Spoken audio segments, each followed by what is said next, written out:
السلام عليكم ورحمة الله وبركاته.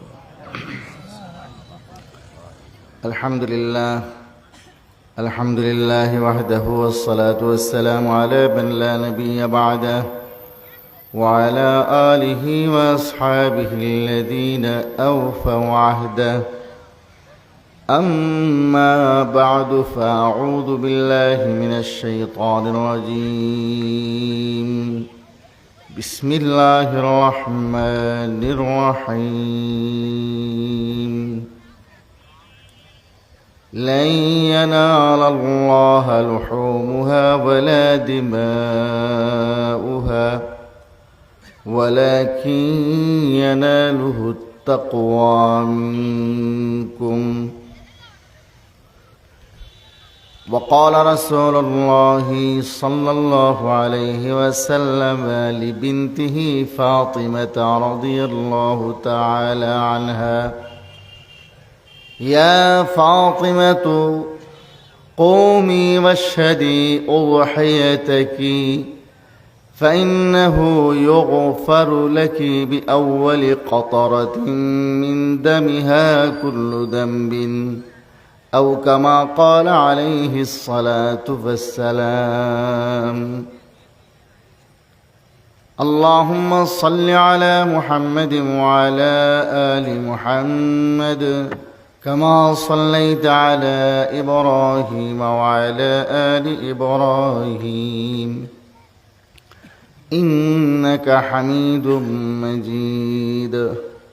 اللهم بارك على محمد وعلى آل محمد كما باركت على إبراهيم وعلى آل إبراهيم إنك حميد مجيد. معزز حاضرین،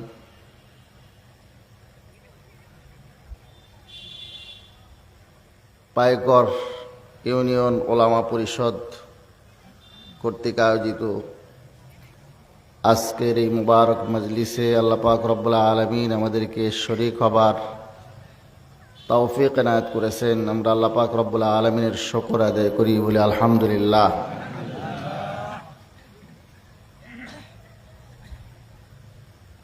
ওলামায়ে কিরাম, আজকের এই মাজলিসের আয়োজক, আস্তে আস্তে দিনকাল পরিবর্তন হচ্ছে, সময়ের অবস্থা পরিবর্তন হচ্ছে। আগে আপনাদের একটা অভিযোগ ছিল, এই আলেম ওলামারা শুধু আমাদের থেকে নেয়, আমাদেরকে দেয় কি? মাহফিলের আয়োজন করে, পাবলিক ওলামায়ে কিরাম এসে বয়ান করে। আর আজকের এই মাহফিলের এই মজলিসের আয়োজক ওলামায়ে কিরাম। আলহামদুলিল্লাহ। আগে যুব সমাজ আয়োজন করত যাত্রা, এখন যুব সমাজ আয়োজন করে মাহফিলের। অবস্থা আস্তে আস্তে পরিবর্তন হচ্ছে। ইনশাআল্লাহ এক সময় এমন আসবে, আমরা এই বাংলাদেশে ইসলামী খেলাফত প্রতিষ্ঠা দেখব। আগামীর দিন ইনশাআল্লাহ ইসলামের, আগামীর বাংলাদেশ হবে ইসলামের বাংলাদেশ, আগামীর বিশ্ব হবে ইসলামের বিশ্ব। আস্তে আস্তে মানুষ ইসলামের দিকেই ধাবিত হচ্ছে, এবং এই সত্যই এক সময় প্রতিষ্ঠিত হবে। সব কিছুর সমাধান দেয় ইসলাম। গণতন্ত্রে সব কিছুর সমাধান নাই, আছে দুনিয়ার ভেজাল, ধোঁকা, কুফরি শিরিকি মতবাদ, এগুলো তো আছেই।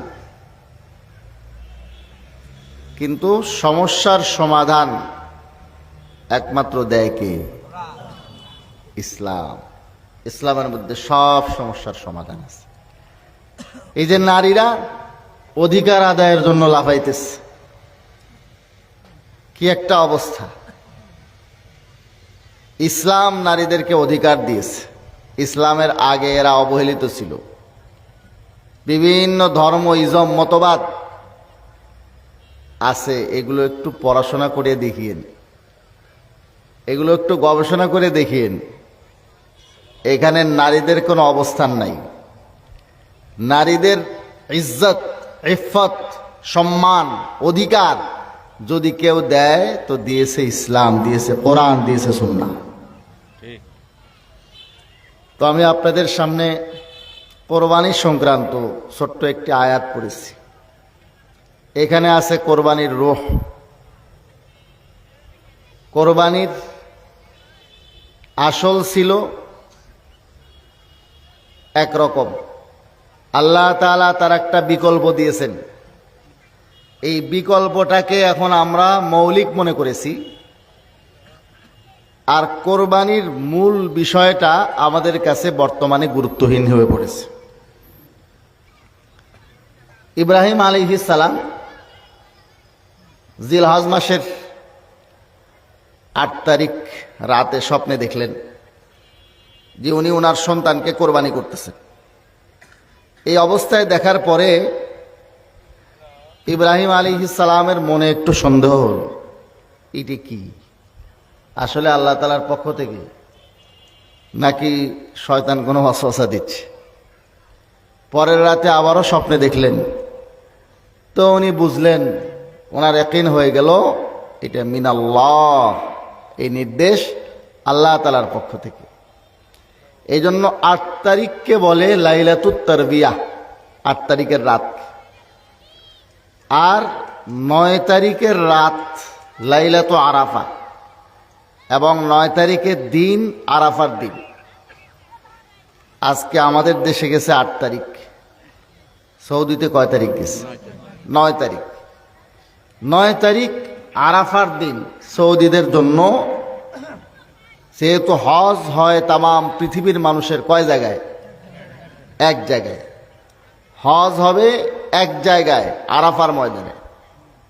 প্রত্যেক দেশে আলাদা আলাদা হজ করার জায়গা নাই, হজ হয় এক জায়গায়, এটা হলো আরাফার ময়দান। তবে আরাফার রোজা, আরাফার দিনের রোজা যেটা আছে, এটা হাজি সাহেবদের জন্য না, এটা যারা হাজি নয় তাদের জন্য, হজ করতে যারা যান নাই তাদের জন্য। আল্লাহ রাসূল সাল্লাল্লাহু আলাইহি ওয়াসাল্লাম আরাফার দিন রোজা রাখেন নাই। তো আরাফার দিন যেটা আছে, ইয়াউম আরাফা, 9 জিলহজের নাম।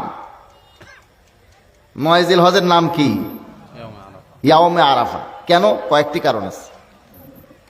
এর একটি কারণ হলো, এই দিন ইব্রাহিম আলাইহিস সালাম জানতে পারছেন, ওনার ইয়াকিন হয়েছে যে সন্তান কোরবানি করার নির্দেশ আল্লাহ পাক রব্বুল আলামিনের পক্ষ থেকেই, এর মধ্যে কোনো সন্দেহ নাই। আরাফাতুন শব্দের অর্থ হলো জানা, ইয়াকিন করা। এই জন্য এই দিনকে বলা হয় ইয়াউম আরাফা। তাহলে আরাফার দিনের রোজা কি 8 জিলহজ হবে না 9 জিলহজ? 9 জিলহজ, প্রত্যেক দেশের হিসেবে। এবারে আসেন, ইয়াউম আরাফাকে, 9 তারিখকে ইয়াউমে আরাফা বলার দ্বিতীয় আরেকটি কারণ আছে। ইবনে কুদামা হাম্বলি রহমতুল্লাহ আলাইহি মুতাওয়াফা 620 হিজরি, তিনি 620 হিজরিতে ইন্তেকাল করেন। তার কিতাব আল মুগনির, এখানে 3য় খণ্ডের মধ্যে 112 নম্বর পৃষ্ঠায় লিখছেন। তিনি বলেন দ্বিতীয় আরেকটি কারণ আছে। এই দিন ইব্রাহিম আলাইহিস সালামকে ফেরেশতা জিবরাইল হজের নিয়মাবলী শিখিয়ে জিজ্ঞাসা করেছিলেন, আরাফতা, আপনি কি হজের নিয়মকানুন ঠিকমতো বুঝতে পারছেন? হযরত ইব্রাহিম আলাইহিস সালাম বললেন, আরাফতু, হ্যাঁ আমি বুঝলাম, জানলাম। এই কারণে এই দিনকে 9 তারিখকে ইয়াউম আরাফা বলে। তৃতীয় আর একটা কারণ এইটাও যে এই দিন হাজি সাহেবরা আরাফার ময়দানে ওকুফ করেন। তবে রোজা প্রত্যেক দেশের হিসেবে হবে। ইয়াউমে আরাফার যে রোজা আছে, আরাফার দিনের রোজা, জিলহজ মাসের 9 তারিখের রোজা, এটা আগামীকাল। ডবল ফজিলত।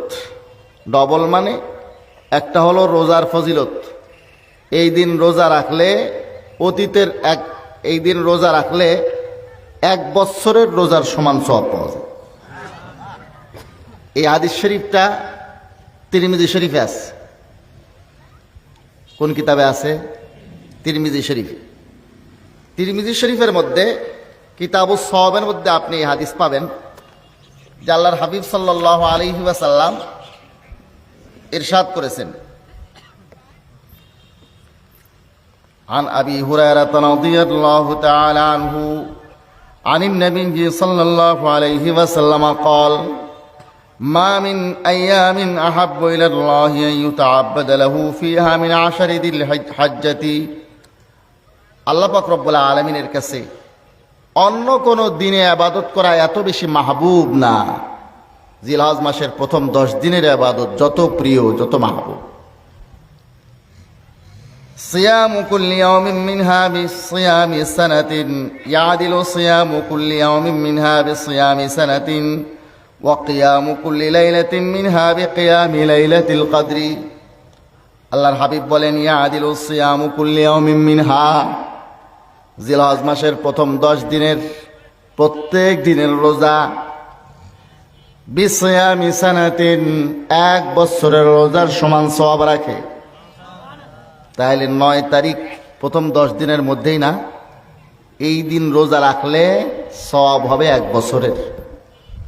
ওয়া কিয়ামু কুল্লি লাইলাতিন মিনহা বিকিয়ামি লাইলাতিল কদরি, প্রত্যেক রাতের ইবাদত লাইলাতুল কদরের সমান সওয়াব রাখে। এই কয় রাত কি করে কাটাইছি আমরা? বিগত কয়টি রাত কি কাজে কাটিয়েছি আমরা? এই রাতগুলো লাইলাতুল কদরের মতো ফজিলত রাখে। লাইলাতুল কদর পাওয়ার জন্য আমরা ওই রাত্রে এই মসজিদ থেকে ওই মসজিদ, ওই মসজিদ থেকে ওই মসজিদ দৌড়ে বেড়াই, এই গোরস্থান থেকে ওই গোরস্থান, ঠিক না? কত কাজ করি লাইলাতুল কদরের। আর এই রাতগুলো প্রত্যেকটা রাত যাচ্ছে লাইলাতুল কদরের সমান। আজকে যে আমরা বসছি, এই রাতও লাইলাতুল কদরের সমান ফজিলত রাখে। আগামীকাল রোজা রাখলে 1 সওয়াব তো হচ্ছে 1 বছরের রোজার সমান সওয়াব। তিরমিজি শরীফ প্রথম খণ্ড 158 নম্বর পৃষ্ঠা, হাদিস নম্বর 758। আর যদি আরেকটি ফজিলত দেখেন, আপনি মুসলিম শরীফ প্রথম খণ্ডে 367 নম্বর পৃষ্ঠায় 1162 নম্বর হাদিসে পাবেন। এখানে আছে মুসলিম শরীফ প্রথম খণ্ডে 367 নম্বর পৃষ্ঠা, 367 নম্বর পৃষ্ঠাতে এখানে হাদিস শরীফ আছে। সেখানে ফজিলত আছে এই দিনের রোজার। صيام يوم عرفة أحتسب على الله أن يكفر السنة التي قبله والسنة التي بعده।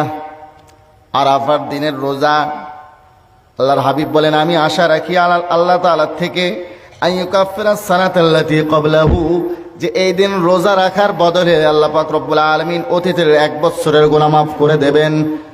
ওয়াস সানাতাল্লাতী বাদাহু, ভবিষ্যতেরও 1 বছরের গুনাহ আল্লাহ পাক রব্বুল আলামিন মাফ করে দেবেন।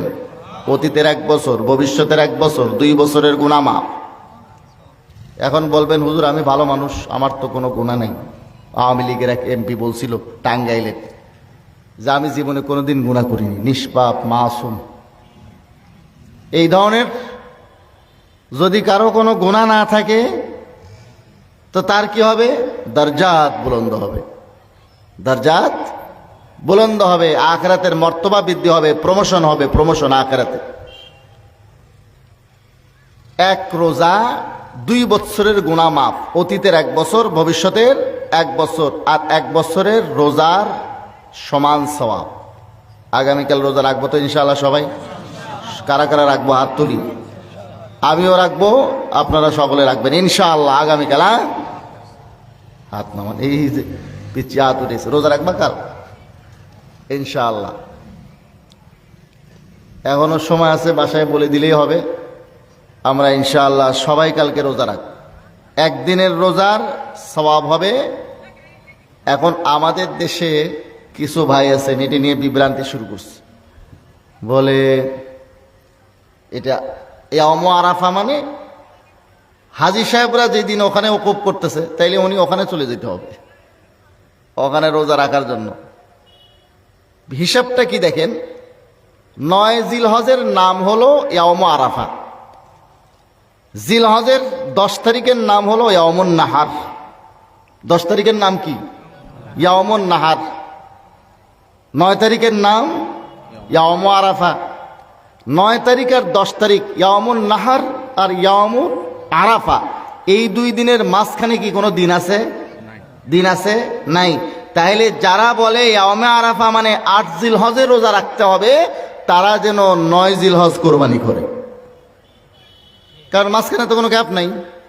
ইয়াউমে আরাফার পরের দিন কি? ইয়াউমুন নাহার। ইয়াউমে আরাফার পরের দিন যখন ইয়াউমুন নাহার, যেই শায়েখরা 8 জিলহজকে বলে ইয়াউমে আরাফা, এই দিন রোজার এই ফজিলত, তাহলে ইয়াউমুন নাহার তো ইয়াউমে আরাফার পরের দিনকে বলে, তো 9 জিলহজের নাম হলো ইয়াউমুন নাহার। আমাদের হিসেবে 9 তারিখের যেটা হচ্ছে, সৌদি আরব হিসেবে সেটা তো 10 তারিখ। তাইলে ইয়াউমুন নাহার আসলে 10 তারিখের নাম, ইয়াউমে আরাফা 9 তারিখের নাম। যারা হিসাব উল্টাইয়া সৌদির সাথে ইয়াউমে আরাফা আর বাংলাদেশের সাথে ইয়াউমুন নাহার পালন করে, মাঝখানে একটা দিন, এটার নাম কি? এটা কোথার থেকে আসলো? ইয়াউমে আরাফা আর ইয়াউমুন নাহারের মাঝখানে তো কোনো দিন নাই। এগুলো হলো আমাদের শায়েখদের অতি বুঝ। আল্লাহ তাআলা হেফাজত করেন, সহি বুঝ দান করেন। যারা বিভ্রান্তি সৃষ্টি করে তাদেরকে, আমাদেরকে সকলকে সব ধরনের বিভ্রান্তি থেকে দূরে থেকে কোরআন সুন্নাহর সহি কথাগুলো নিজে বোঝার, আমল করার, অন্যকে আমল করানোর জন্য উৎসাহিত করার তৌফিক দান করেন।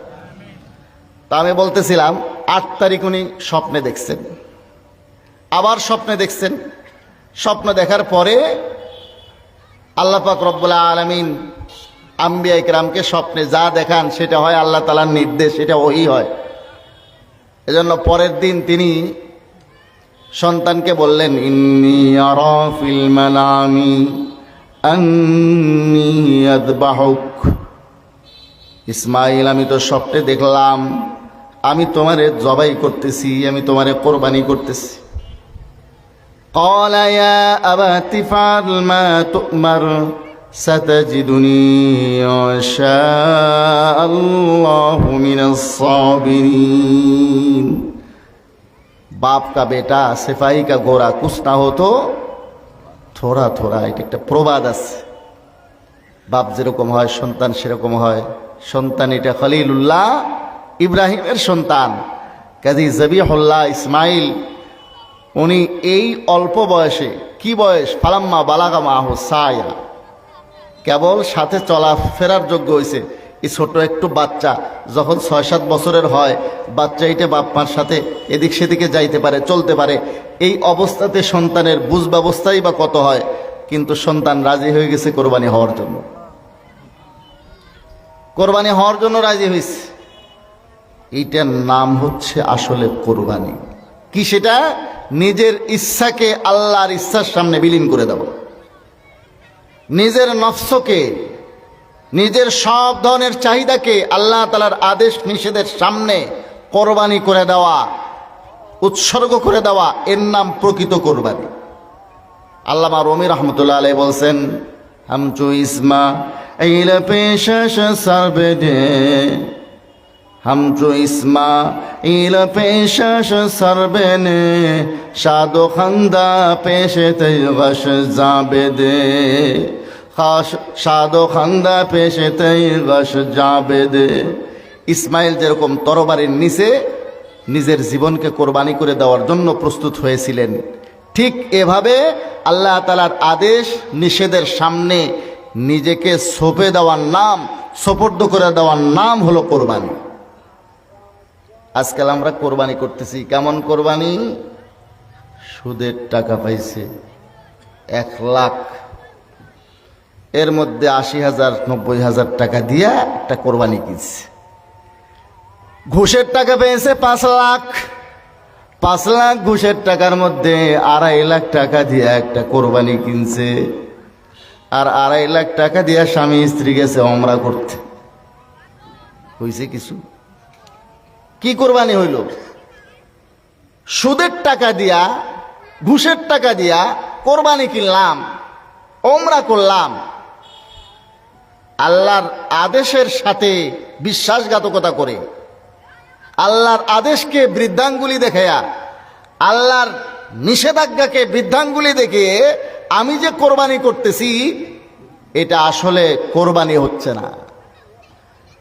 জন্তু জবাই করা, আল্লাহ পাক রব্বুল আলামিন কোরআনে বলছেন, ওয়াতারাকনা ওয়াফাদাইনাহু বিযিবহিন আযীম ওয়াতারাকনা আলাইহি ফিল আখিরিন, যে ইব্রাহিম তো আসলে সন্তান কোরবানি করার নির্দেশ প্রাপ্ত হয়েছিলেন, কিন্তু আল্লাহ তাআলা দয়া করে সন্তানের বদলে একটা দুম্বা তার বিকল্প হিসেবে দিয়েছেন। তো সন্তান কোরবানি করতে করতে উনি দেখেন দুম্বা জবাই হয়ে গেছে। আল্লাহ তাআলা বলেন ওয়াতারাকনা আলাইহি ফিল আখিরিন, এরপরে জন্তু জবাইয়ের এই নিয়মটার উপরে আমি পরবর্তীদেরকে ছেড়ে দিয়েছি। মানে পরবর্তীদের জন্তু জবাই করলেই হবে, সন্তানকে আর কোরবানি দিতে হবে না।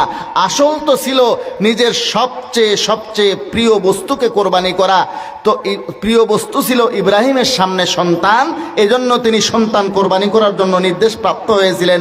আল্লাহ তাআলা বিকল্প দিলেন জন্তু। এখন আমরা জন্তু পাইয়া জন্তুকে মূল বস্তু বানিয়ে নিয়েছি, যা আসলে জন্তু জবাই করলে আমাদের কোরবানি হয়ে গেল। গরু জবাই করলাম, ছাগল জবাই করলাম, মহিষ জবাই করলাম, উট জবাই করলাম, দুম্বা জবাই করলাম, কোরবানি। আসলে এটা কোরবানি না, আসলে নিজের অন্তরের পশুত্বকে কোরবানি করার নাম কোরবানি। আমার অন্তরের পশু রয়ে গেছে কিবির, অহংকার, দম্ভ, সুদ, ঘুষ, দুনিয়ার যত রকম উল্টাপাল্টা আছে সব কিছুর সাথে আমি জড়িত। আর একজনের জমির আইল ঠেলতে ঠেলতে নিয়ে যাই শেষ করে দিয়েছি। তারপরে দুনিয়ার আর একজনের জমি দখল করে আসি, নিজের বোনের মিরাজ দেই নাই, ফুফুর মিরাজ দেই নাই। এই ধরনের অবস্থা আমাদের। দুনিয়ার যত রকম আল্লাহ তাআলার মানহিয়াত আছে, নিষেধাজ্ঞা আছে, সেগুলো একটার থেকেও বাঁচি না। আল্লাহ তাআলা যে কাজগুলোর আদেশ করছেন সেগুলোও ঠিকঠাক মতো পালন করি না। কোরবানির সময় আসলে মোটামুটি বড় সড়ো একটা ষাঁড় কিনে কোরবানি করতেছি। এখন আমরা কি করছি? আসল যেটা ছিল মৌলিক বিষয়, সেটা আমাদের কাছে এখন কিছুই না, ইখলাস কিছুই না। আমাদের যে অন্তরের খলুসিয়ত সেটা আর এখন নাই। আমরা বিকল্প যেটা জন্তু ছিল, পশু ছিল, এটাকে এখন মূল বানায় নিছি, যে পশু কোরবানি করলেই বোধহয় কোরবানি হয়ে গেল। আসল কোরবানি কোনটা? হামচো ইসমাইল পেশাশ সারবেনে, যেটা আরেফের রুমি রহমতুল্লাহ আলাইহি বলছেন, আল্লাহ তাআলার আদেশের সামনে মাথা নত করে ফেলতে হবে, যে আল্লাহর সব আদেশ আমি মানব। নামাজ ঠিক মতো পড়বো, রোজা ঠিক মতো করবো, জাকাত ঠিক মতো দেব। এক জায়গার থেকে মাসলা জিজ্ঞেস করছে আমার, হুজুর এক লোক জাকাত দেয় না, এলাকার মধ্যে সবচেয়ে বড় গরু কোরবানি করে কোরবানি কিনে এখন কোরবানি করতেছে, জাকাত কিন্তু দেয় না হুজুর, তার কোরবানি হবে কিনা মাসলা জিজ্ঞেস করছে। ওই লোক জাকাত দেয় না 5 টাকাও, কোরবানি কিনছে এলাকার সবচেয়ে বড় গরু। এখন এর কোরবানির কি অবস্থা? আমি বললাম ভাই মাসলা তো দুটো আলাদা আলাদা। জাকাত না দেওয়ার গুনাহ হবে এটা ঠিক, কোরবানি করা এইটা একটা ওয়াজিব আমল। জাকাত দেওয়া তো ফরজ ছিল। আর যাকাতু করিনাতুস সালাত, আল্লাহ তাআলা যেখানে জাকাতের কথা, নামাজের কথা উল্লেখ করছেন, পাশাপাশি বেশিরভাগ জায়গায় জাকাতের কথা উল্লেখ করছেন। আকিমুস সালাহ ওয়া আতুজ যাকাত, আকিমুস সালাহ ওয়া আতুজ যাকাত। জাকাতের মতো ফরজ ইবাদত পালন করতেছে না, আর কোরবানির মতো ওয়াজিব আমল নিয়ে টানাটানি শুরু করছে। তো এই অবস্থা শুরু হয়েছে। তো হোক, জাকাত না দেওয়ার, ফরজ তরক করার গুনাহ হবে, তবে কোরবানি করার সওয়াব পাবে। কোরবানি করার সওয়াব পাবে যদি কোরবানি ইখলাসের সাথে দিয়ে থাকে। কোরবানি যদি লোক দেখানোর জন্য দেয় তাহলে ওয়াজিব কোরবানি আদায় হয়, লোক দেখানোর কারণে সওয়াব পায় না। আর যদি গোশত খাওয়ার জন্য কোরবানি দেয়, কোরবানিই হয় না। গোশত খাওয়ার জন্য কোরবানি দিলে কোরবানিই হয় না। হারাম টাকা দিয়ে কোরবানি দিলে কোরবানিই হয় না। এর সাথে ওর শুধু হয় না তা না, ওর সাথে যারা যারা শরীক থাকে কারোই হয় না। 1 লিটার দুধের মধ্যে যদি ধরেন 100টা পেশাব দেন, তাহলে এটা কি পাক থাকবে না নাপাক হয়ে যাবে? এক বালতি পানির মধ্যে 100 টাক পেশাব, নাপাক হয়ে যাবে পুরা বালতি, ঠিক না? একজনের নিয়তে গন্ডগোল, নিয়ত যদি দেখানোর হয়, লোক দেখানোর, এতে কোরবানি হয় না তা না, কোরবানি হয়, বাকি সওয়াব পায় না। আর যদি গোস্ত খাওয়ার নিয়তে দেয়, হারাম টাকা দিয়ে দেয়, এগুলো দিলে কোরবানি তারও হয় না, সাথে যারা দেয় তাদেরও হয় না। মাসলা আমাদেরকে আল্লাহ তাআলা বোঝার তৌফিক দেন। তো যাই হোক, এটা হলো আমাদের অবস্থা। আবার এখন অনেকে বলেন যে ভাগে কোরবানি দিলে হয় না, ভাগে কোরবানি দিলে হয় না, একজন এক গরু দিতে হবে, এক উট দিতে হবে। দুম্বা ছাগল তো একজন দেয়, গরুর মধ্যেও ভাগ চলবে না। মহিষের কোরবানি তো জায়েজই হবে না। এক শায়েখ ফতোয়া দিছে সেদিন, মহিষের কোরবানি জায়েজ নাই। তাইলে মহিষের দুধ কোন হাদিস দিয়ে জায়েজ হয়? মহিষের গোস্ত কোন হাদিস দিয়ে হালাল হবে? মহিষ গরু এগুলো মিন নাওইন ওয়াহেদ, এগুলো একই ধরনের প্রাণী। মহিষের কোরবানিও হবে, মহিষের দুধও খাওয়া যাবে, গোস্তও খাওয়া যাবে, গরুরও গোস্তও খাওয়া যাবে, কোরবানিও করা যাবে, দুধও খাওয়া যাবে, এর মধ্যে কোনো সন্দেহ নেই। এর শায়েখরা মাসলা খুঁজে পায় না, হাদিসের মধ্যে এগুলো স্পষ্ট আছে, এদের আরেকটু পড়ালেখা করতে হবে। এখন আসেন ভাগের মাসলা। ভাগের মাসলার ব্যাপারে তারা বলে এক গরুর আত্মা কয়টা? গরুর আত্মা কয়টা ভাই? একটা। মহিষের আত্মা কয়টা? একটা। আমাদের শেখ আব্দুর রাজ্জাক বিন ইউসুফ ভাইয়ের বেটা এত পড়ালেখা করছে, পড়ালেখা করলেও ওই যে বাপকা বেটা হয়েছে। যখন নিজের মাসলাকের মাসলা আসে, নিজেদের মাসলা আসে, তখন আবল তাবল ভুল বকে। এক গরুর আত্মা কয়টা? একটা আত্মা। উটের আত্মা কয়টা? একটা। মহিষের আত্মা একটা। তাইলে কোরবানি কয়টা হওয়া উচিত? একজনের পক্ষ থেকে। তো এখন আমরা 7 জনের পক্ষ থেকে দিই কেন? তো এই ব্যাপারে হানাফি মাযহাবের কিতাবগুলোতে স্পষ্ট করে লেখা আছে, ফিকহের কিতাবগুলোতে, যে আমরা এখানে কিয়াসকে তরক করেছি নসের কারণে। কিয়াসে চায়, যুক্তিতে চায়, একটা গরুর মধ্যে একজনের বেশি কেউ কোরবানি দিতে পারবে না। আকিকা করলে একজনের, কোরবানি করলে একজনের, উটের মধ্যেও তাই, মহিষের মধ্যেও তাই। কিয়াসে এটা চায়, যুক্তির তাকাজা, যুক্তির চাহিদা এমনই। কিন্তু আমরা যেমন পায়ের নিচে ময়লা ভরে, মুজার নিচে ময়লা লাগে, আমরা মাসাহ করি মুজার উপরে। কেন? হযরত আলী রাদিয়াল্লাহু তাআলা আনহু বলছেন, লাউকানা দ্বীনু বির-রায়, যদি দ্বীন আর ইসলাম যুক্তি নির্ভর হতো, যুক্তির উপরে চলতো, লাকানা আসফালুল খুফফি আওলা বিল মাসহি মিন আলাহু, তাহলে মুজার নিচের অংশ মাসাহ করার জন্য বেশি উপযুক্ত হতো উপরের অংশের চেয়ে। কিন্তু দ্বীন যুক্তিতে চলে না। যখন কোরআন সুন্নায় কোনো নির্দেশ আসে তখন যুক্তি ছাড়তে হয়। এখন আসুন, আমরা মুসলিম শরীফের মধ্যে হাদিসে স্পষ্ট পেয়েছি। কোন কিতাবের মধ্যে ভাই? মুসলিম শরীফের মধ্যে আমরা প্রথম খণ্ডে 424 নম্বর পৃষ্ঠায় হযরত জাবের রাদিয়াল্লাহু তাআলা আনহু থেকে স্পষ্ট পেয়েছি, আল্লাহ রাসূল সাল্লাল্লাহু আলাইহি ওয়াসাল্লাম এবং সাহাবায়ে কেরাম একসঙ্গে কোরবানির সময় কোরবানি করেছেন। তো কতজন কোরবানি করেছেন? এক গরুর মধ্যে, এক উটের মধ্যে। সেই কথাটা এখানে হযরতে জাবের রাদিয়াল্লাহু তাআলা আনহু থেকে স্পষ্ট আসছে। ক্বালা হাজাজনা মা রাসূলিল্লাহি সাল্লাল্লাহু আলাইহি, এখানে আরেকটা হাদিস, বেশ কয়েকটা হাদিসের মধ্যে আছে, আমি একটা পড়ে শোনাচ্ছি। হাজাজনা মা রাসূলিল্লাহি সাল্লাল্লাহু আলাইহি ওয়াসাল্লাম, হযরতে জাবের রাদিয়াল্লাহু তাআলা আনহু বলেন, আল্লাহ রাসূলের সঙ্গে আমরা হজ করলাম। ফানহারনাল বাইরান সাওয়াতিন ওয়াল বাকারাতা আন সাওয়াতিন, তো আমরা 7 জনের পক্ষ থেকে এক উট এবং 7 জনের পক্ষ থেকে এক গরু কোরবানি করলাম।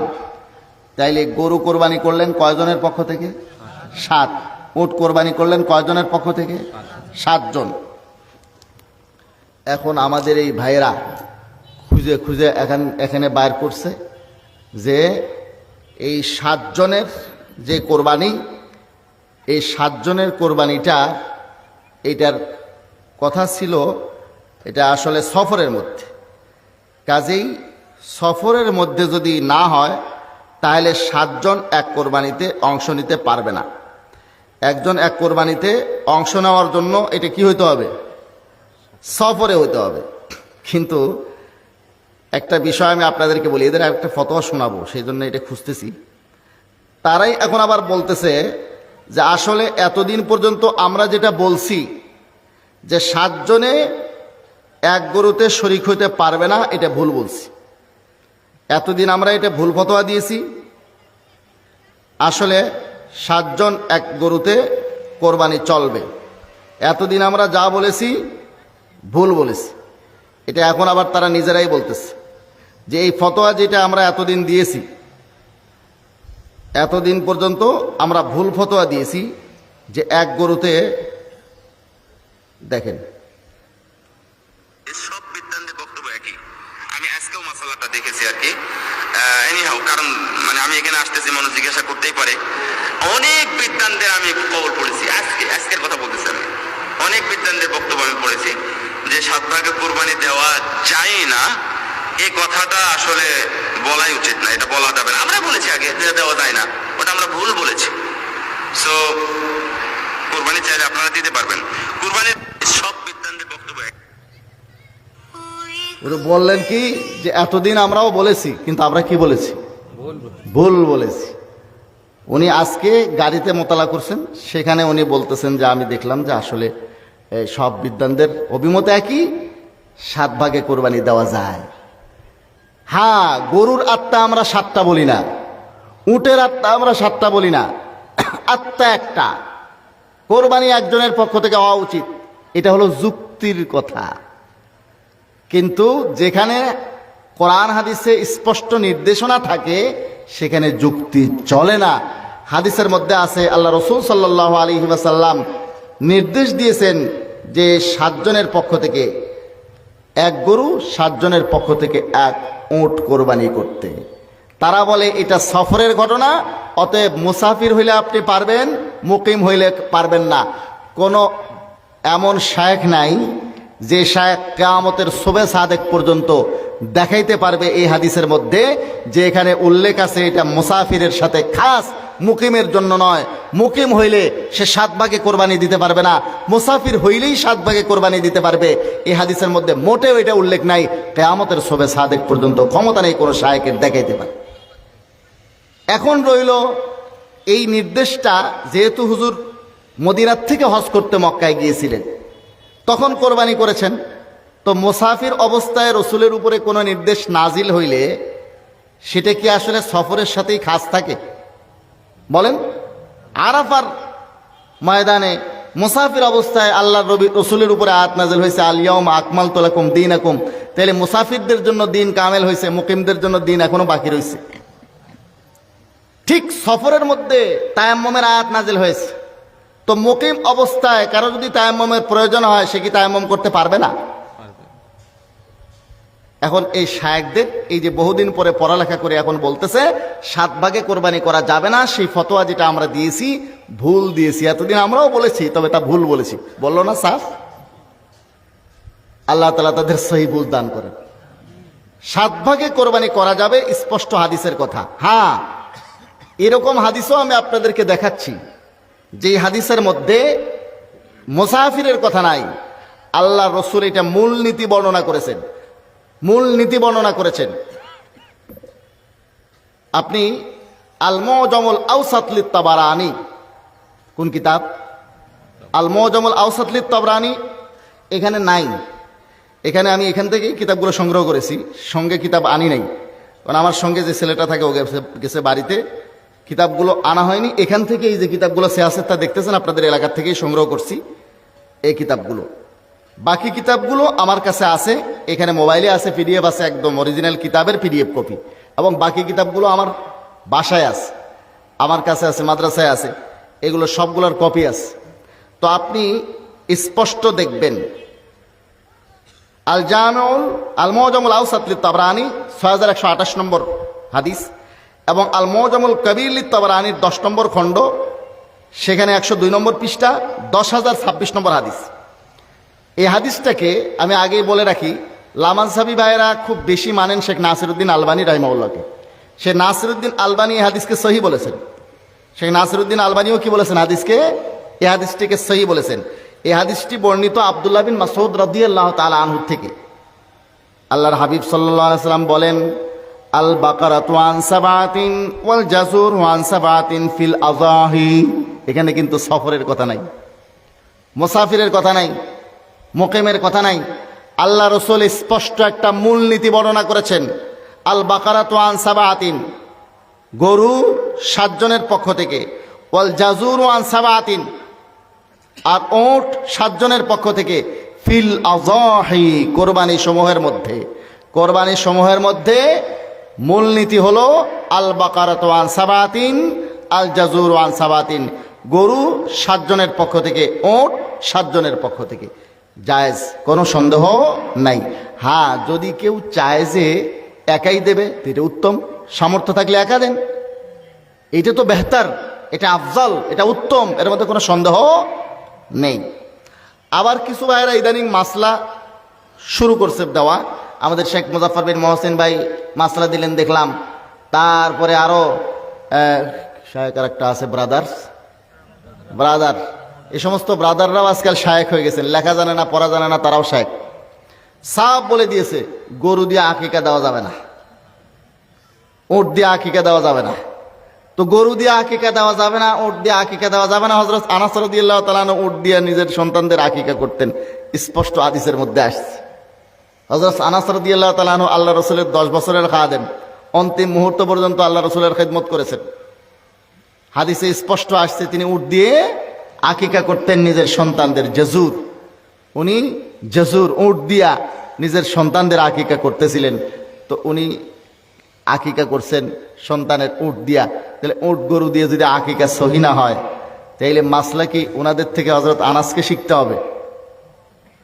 হাদিসের মধ্যে বলেন নাই, এরা খুঁজে পায় না। আর এদের বক্তব্য হচ্ছে যেটা এরা খুঁজে পাবে না সেটা আর দুনিয়াতে নাই। এক লোক বলে বেটার বউ নিয়ে আসছে, বেটার বউর হাইট 1 হাত। এখন 1 হাত হাইটের বেটার বউকে শাশুড়ি আম্মা বলছে, বৌমা 1 গ্লাস পানি নিয়ে আসো। আর বৌমা গেছে পানি আনতে, অনেকক্ষণ হয় ফিরে না। এখন শাশুড়ির মনে কৌতূহল দেখছে, কি হলো বৌমা এতক্ষণ আসে না কেন?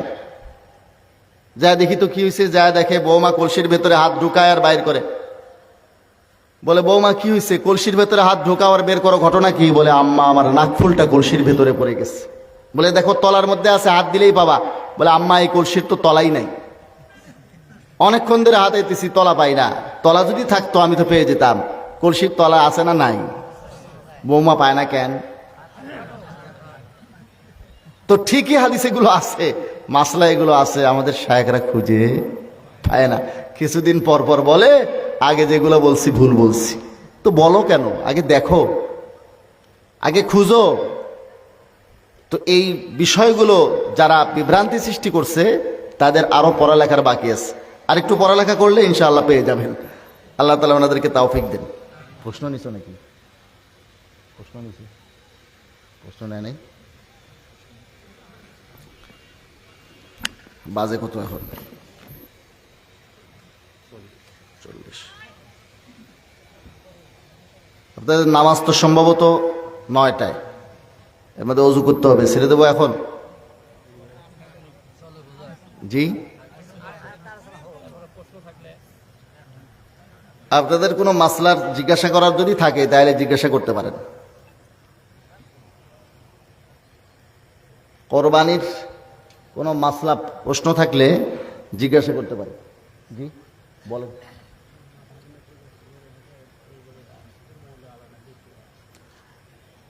রাজশাহীতে গেছি, ফিতনার শেষ নাই। এখন বর্তমানে হয়েছে কি জানেন, এই যে আমাদের আব্দুল মজিদ ভাই, আমাদের সিনিয়র ভাই, আমরা মাদ্রাসায় পড়ালেখা করছি 12-14 বছর। এই একটানা কিতাবই পড়তে হয়েছে আমাদের 14 বছর। এর আগে মক্তব হিফজ কিতাবই পড়তে হয় একটানা কয় বছর। আমাদের দেশে বর্তমানে কিছু ভাই নামছেন এই মোবাইলের কল্যাণে, তারা 10-20 MBর কিছু অ্যাপস ডাউনলোড দেয়। এই অ্যাপস ডাউনলোড দিয়া এখানে মাসলা মাসাইল দেখে, হাদিস দেখে ইমাম মুয়াজ্জিনদের সাথে, ওলামা মাশায়েখদের সাথে এসে ঝগড়া বাজায়। 10 MBর অ্যাপস ডাউনলোড দিয়েছে, সেখান থেকে হাদিস খুলে হাদিস বের করে বলে কাসেমি সাহেব হাদিস জানে না।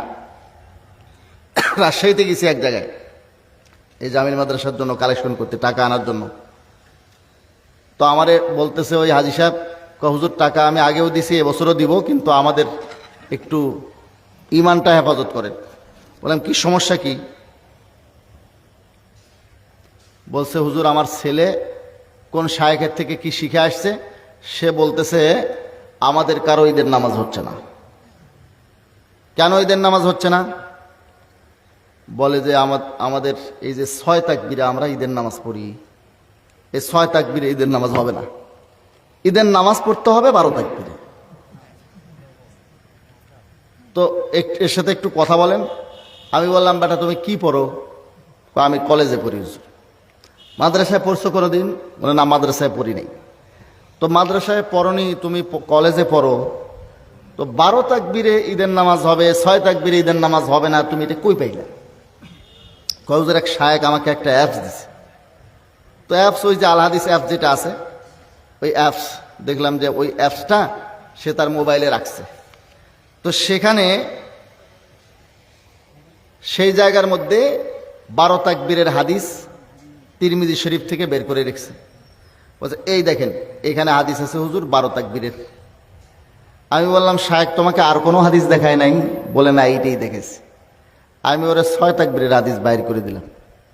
বললাম এই দেখো 6 তাকবীরের হাদিস। কয় শায়েখ তো এটা আমারে দেখায় নাই, খালি 12 তাকবীরেরটা দেখাইছে। তো বলতেছে জি হুজুর খালি 12 তাকবীরেরটা দেখাইছে। তো 6 তাকবীরেও ঈদের নামাজ হবে, 12 তাকবীরেও ঈদের নামাজ হবে, কোনো সন্দেহ নেই। যারা 12 তাকবীরে ঈদের নামাজ পড়ে তাদের নামাজও হয়, যারা 6 তাকবীরে ঈদের নামাজ পড়ে তাদের নামাজও হয়। তো 6 তাকবীরে ঈদের নামাজের দলিলটা একটু বেশি মজবুত, যার কারণে আমরা 6 তাকবীরে ঈদের নামাজ পড়ি। বাকি 12 তাকবীরে কেউ ঈদের নামাজ পড়লে তার নামাজ হয় না, আমরা বলি না। এদের সমস্যা হচ্ছে যে ওরা যেটা করবে এটা ছাড়া বাকি সব জাল জয়ীফ। শেখ সাদি রহমতুল্লাহ আলাই একবার শিক্ষা সফরে গেছেন, যা দেখেন ওনার এক দোস্ত ছাগলের চোখে সবুজ রঙের চশমা পরাই দিচ্ছে। বলে দোস্ত ছাগলের চোখে কি কেউ চশমা পরায়? তুমি ছাগলের চোখে সবুজ রঙের চশমা পরাইছ। বলে দোস্ত অনাবৃষ্টির কারণে ঘাস সব শুকিয়ে গেছে, ছাগলে আর খায় না, এর হাড্ডির মগজ শুদ্ধ শুকিয়ে গেছে। এজন্য আমি অভিনব পন্থা আবিষ্কার করেছি, ছাগলের চোখে সবুজ রঙের চশমা দিয়ে দিয়েছি। এখন সব শুকনা ঘাসগুলো সবুজ ঘাস মনে করে, তাজা ঘাস মনে করে খাচ্ছে, রীতিমতো হৃষ্টপুষ্ট হচ্ছে, মোটা তাজা হচ্ছে। লাভ তো হচ্ছে, কিছু ফায়দা তো হচ্ছে। তো আমাদের এই শায়েখ বন্ধুদের সমস্যা হয়েছে এই, তারা যখন নিজেদের দলিলগুলো দেখেন তখন সহি বুখারীর চশমা পরে নেন, সব সহি বুখারী দেখা যায়। আর যখন হানাফি মাযহাবের কোনো হাদিস দেখে, দলিল দেখে, তখন জাল জয়ীফের চশমা পরে নেয়, সব জাল জয়ীফ দেখা যায়। সমস্যা হয়েছে এইখানে। আল্লাহ তাআলা ওনাদেরকে হেদায়েত দান করেন। 6 তাকবীর 12 তাকবীর, এখানে তহাবি শরীফ নিয়ে আসা হয়নি না? 12 তাকবীরের হাদিসও আছে, 6 তাকবীরের হাদিসও আছে। এই দেখেন এই প্রশ্ন, খাসি করা প্রাণী দ্বারা কোরবানি করার হুকুম কি? পশু সম্পর্কে মামা ভাগ্নে হয়, সে পশুর দ্বারা কি কোরবানি সই হবে? মানে পশু আর এক পশুর মামা ভাগ্না। হায় রে কপাল, কি যে সব মাসলা আবিষ্কার হইল। এখন খাসি কোরবানি করা যাবে কিনা, আমি এ সম্পর্কে একটা বক্তব্য, সেদিন একটা লাইভ বক্তব্য দিয়েছি খাসি সম্পর্কে। এক বেদাতি পীর, সে বলছে খাসি দিয়ে কোরবানি দেওয়াই যাবে না, এবং আল্লাহ রসুল খাসি কোরবানি করছে এই কথা যে মাওলানা বলবে সে নাকি হারামজাদা। কে বলছে? এক জালালি। সে বলছে জালালিকে অসন্তুষ্ট করে আপনারা আল্লাহকে পাবেন না। সেই পীরের পীর এক পীর সাপ নামের, এগুলো পীর না, এগুলো ইমান আমল ধ্বংসের তীর। এগুলো কতগুলো ভণ্ড। আমাদের দেশের মানুষ যেহেতু পীর মাশায়েখদেরকে, ওলামা মাশায়েখদেরকে সম্মান করে, হাদিয়া তোহফা দেয়, বহুত ইজ্জত করে, এ চিন্তা করছে এখন পীর সেজে বিনা পুঁজির এক ব্যবসা খোলা গেছে। বলে জালালিরে নাখোশ করে আপনি আল্লাহকে পাইতেন না। এরপরে ওয়াজ করতেছে। কি ওয়াজ? বলে আল্লাহ রসুল খাসি কোরবানি দিছে, যে মৌলবীরা কয় এরা আস্তা হারামজাদা। নাউজুবিল্লাহ বলবেন না? এই বেশ কিছু বেদাতি আছে, তারা বলে খাসি কোরবানি করা যাবে না, কারণ খাসির এই যে এটা একটা ত্রুটি, তার যে একটা অঙ্গ ছেঁচে ফেলে দেওয়া হয়, তো এটা তার একটা ত্রুটি, এই জন্য কোরবানি করা যাবে না। আর এক বক্তা আছে, প্রসিদ্ধ বক্তা, রকেট বক্তা, রকেটে চড়ে মাহফিল করেন তিনি বেশিরভাগ সময়। ইংল্যান্ডে গিয়ে 90 সালে লিগে খেলেছেন। আবার 90 সালে উনি এক মসজিদের খতিবও ছিলেন। আবার অক্সফোর্ড ইউনিভার্সিটির 3 বার সেরা শিক্ষক নির্বাচিত হয়েছেন। স্যামসাং কোম্পানির মালিক মিস্টার স্যামসাং ওনাকে দাওয়াত দিয়েছিলেন। এই বক্তা বলছে আপনারা যে খাসি খান এটা খান হারাম, আর যেটা পাঁটা খাওয়া হয় এটা নাকি জায়েজ। এই আহম্মক বক্তাগুলো কণ্ঠশিল্পীর থেকে বক্তা হয়েছে। আপনারা তাদেরকে আল্লামা মনে করলেও বাস্তবে তাদের বেলুনে হাওয়া নাই। এরা মূলত কণ্ঠশিল্পীর থেকে হয়েছে বক্তা। পড়ালেখা করছে নাকি? আমাদের দেশের মানুষের তো ভক্তির কোনো শেষ নাই। বড় সাইনবোর্ড দেখলে, টেলিভিশনে প্রোগ্রাম করা দেখলে, ইউটিউবে বক্তব্য থাকলে সে বহুত বড় আলেম। সে দিন আসলে শিখছে কোত্থেকে? এলম শিখছে কোত্থেকে? এই দিনই শিক্ষা, এটা সহবত ছাড়া এলেম আসে না। এরা কোন আলেমের সহবতে থেকে এলেম শিখছে? লেখা নাই, পড়া নাই, আল্লামা হয়ে গেছে। আল্লাহ তাআলা হেফাজত করেন, আল্লাহ তাআলা হেফাজত করেন। এরা বলতেছে খাসি কোরবানি দেওয়া যাবে না। চলুন আমরা হাদিস দেখি। আবু দাউদ শরীফ 2য় খণ্ড। এখানে দেখেন আল্লাহ রসুল সাল্লাল্লাহু আলাইহি ওয়াসাল্লাম নিজেই খাসি কোরবানি করেছেন। আবু দাউদ শরীফে হাদিসে আছে, তিরমিজি শরীফ, এরপরে আপনি ইবনে মাজাহ শরীফে হাদিসে পাবেন, মুসনাদে আহমদে পাবেন, বুখারী শরীফে হাদিস আছে, তবে শব্দ একটু বেশ কম আছে। এখানে দেখেন আল্লাহর হাবিব সাল্লাল্লাহু আলাইহি ওয়াসাল্লাম খাসি কোরবানি করেছেন। এটা আমি দেখাইতেছি আপনাদেরকে। আল্লাহর হাবিব সাল্লাল্লাহু আলাইহি ওয়াসাল্লাম কোরবানি করছেন খাসি। এটা হাদিসের মধ্যে স্পষ্ট আছে যে যখন কোরবানি হতো আল্লাহ রসুল সাল্লাল্লাহু আলাইহি ওয়াসাল্লাম তালাশ করতেন খাসি। এরপরে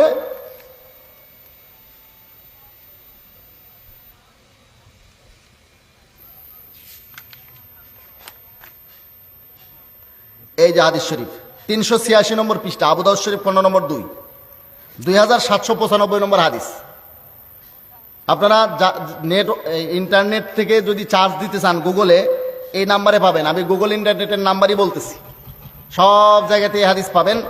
2795 নম্বর হাদিস, আবু দাউদ শরীফ 2য় খণ্ড 386 নম্বর পৃষ্ঠা।